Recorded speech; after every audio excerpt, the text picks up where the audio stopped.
Over the years, lots of advice has come out on how to improve yourself and improve your life and improve your situation and improve really anything, really. And a lot of it is complete and total garbage. So in this video, I want to make a very general guide on how to improve yourself. And what we're going to start with is first acknowledging that you want to improve. So using an example, imagine that your room is dirty. And every day you wake up and your room is dirty, but it's not dirty enough for you to go and clean it. So you won't clean it. But imagine one day you wake up and your room is so dirty that in your mind you have no choice but to do something about it. That is the first step to becoming better. That is acknowledging that you have a problem and it needs to be solved.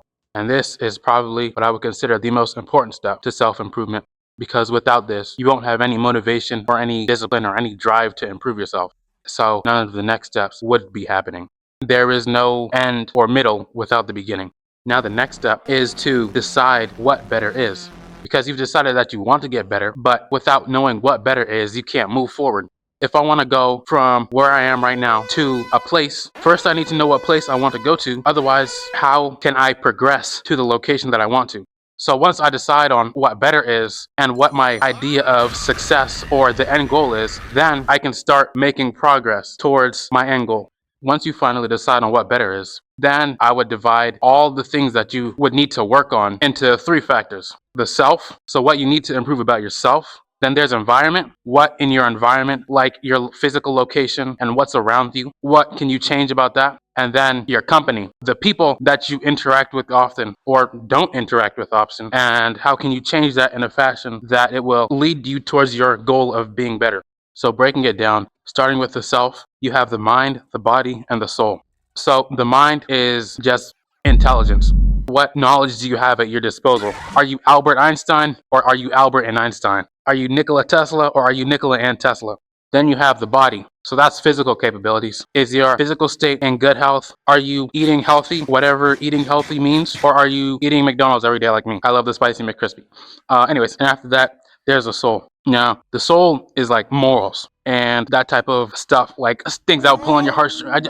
Morals, just morals around, basically. So, do you have solid morals? Now, whatever it means to have solid morals depends on religious definitions and societal definitions and whatever other definitions there are. But are your morals at least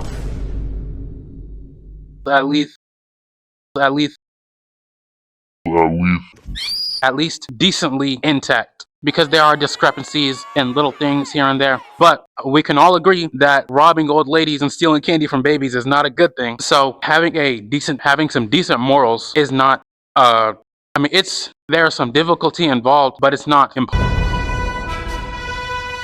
Now moving to the environment, the places around you and what you see around you constantly versus what you see only every so often will change what you view and how you view the world and all the things around you. Like say for example, you grew up in the trap. Every day you wake up, you go outside, you see rundown houses. Outside there's dudes on the street corners distributing substances which the United States federal government would not approve of the distribution of. And every so often, maybe like when you hop on the school bus, you go into the nicer part of town and you'll see nice houses, or you open your phone and you see people living out in Miami and Cali and Monaco and all these other nice places in the world. And you want the nice things for yourself. That will be your idea of success.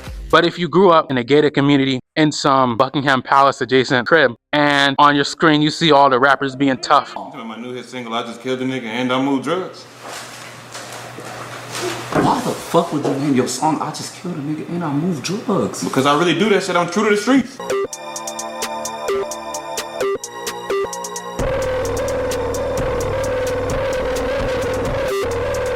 And you think that's really cool, then you will want to become an individual who indulges in that kind of activity, and you will see that as your success.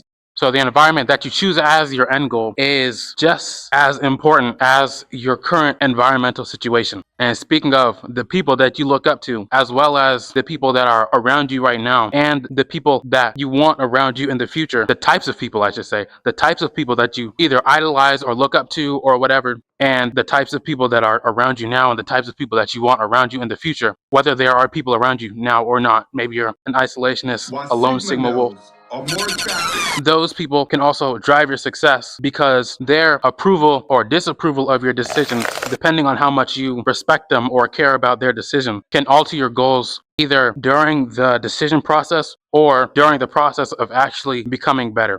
And during the process of deciding what's better, you may be wondering, how am I supposed to know what's right and what's good and where I should be going with my life and my future? And the thing is that you're not supposed to. There is no way that you or any other person on planet Earth will know exactly what's good for you and your future every single time, which is the importance of that knowledge aspect of the self. You're supposed to learn new things, and you have to fail. Failure is mandatory. There is no way to become better without failure.